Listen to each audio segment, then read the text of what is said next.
Hello from the Winter Wonderland. I've just got back from an amazing skiing trip where we spent the whole week surrounded by breathtaking views, fresh mountain air, and endless snow covered slopes.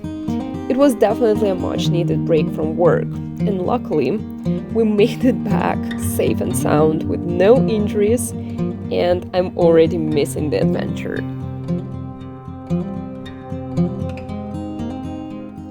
So, getting back to work, and here I am using Viscom for another lamp rental. If you watched my previous vlog, you probably remember the lamp I was designing there.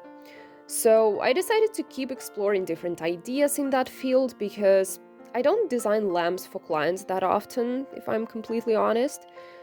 So, I'm very much willing to design something in the meantime as a personal project because I absolutely hate the fact that I can't share much of what I do for clients. So, anyways, I imported a rough pencil sketch to Viscom and added one of my previous designs as a reference because I want to design a collection of lamps. So, the look and feel should be pretty similar.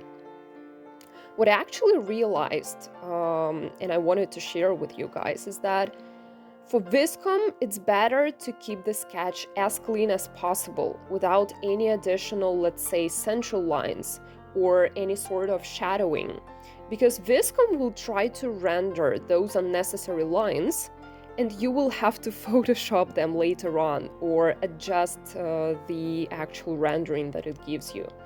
So it's additional work.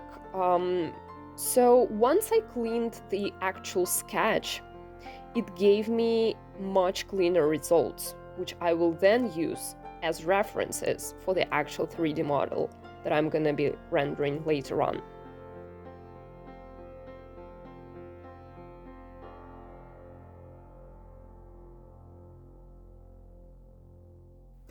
Guys, I think it's time for a design review. So I went shopping recently, and in one of the apparel stores, I bumped into this price tag that grabbed my attention.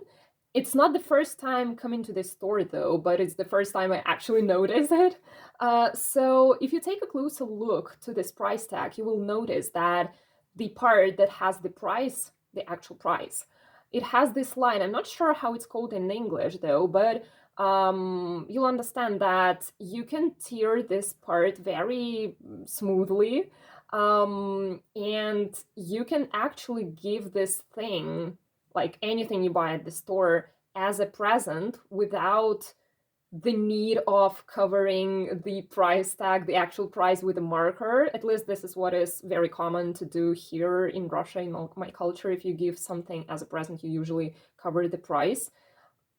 I'm not sure if people do this in other countries, but anyways, I found it pretty interesting. And I'm not sure what was the original purpose of this design decision, but I found it very smart and wanted to share with you. So the designer who did that has probably imagined this scenario in the user journey of the price tag, of getting the item at the store and giving it to someone.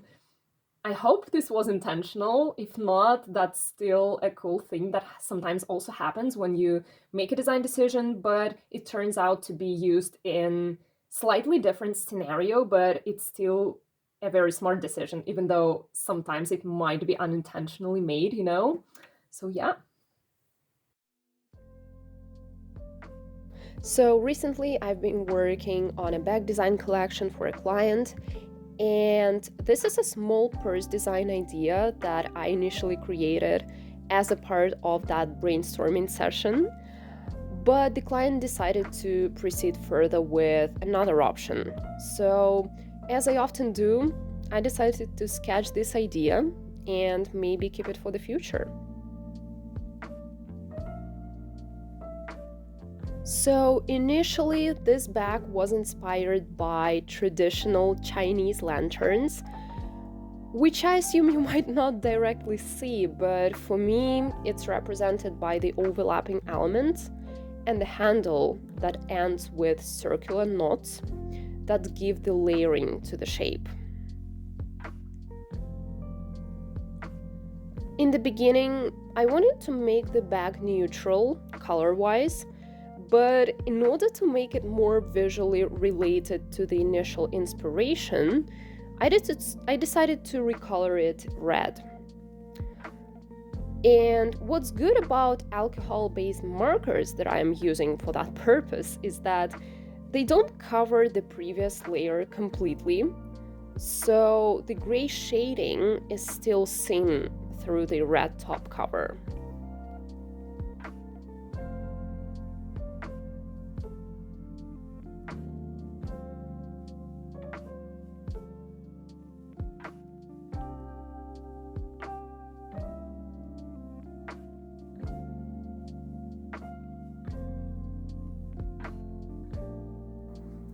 So it's already evening, as you can tell by the background, and before I head off to my badminton training session, I wanted to share another pretty useful resource with you, because I know that a lot of you are coming here for that in particular. So the resource of today, let's call it this way, is going to be a YouTube channel. As always, it's never sponsored, it's just my genuine opinion. So the YouTube channel is called A Life After Layoff. And as you can tell by the title, by the name that I say, it's going to be all about job search. And I have to warn you, it's not about creative positions, not about design. It's done by a hiring recruiter.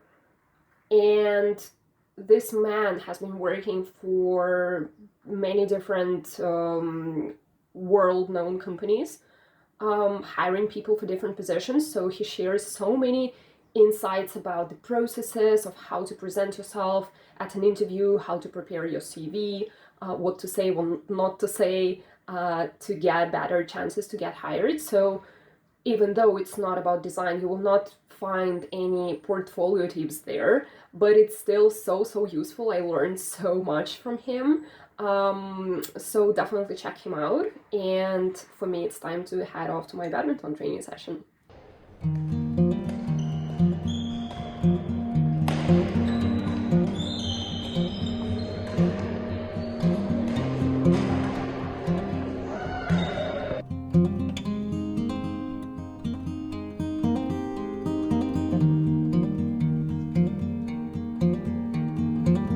So yeah, I'm sketching another concept, the last one for this day, just before going to bed.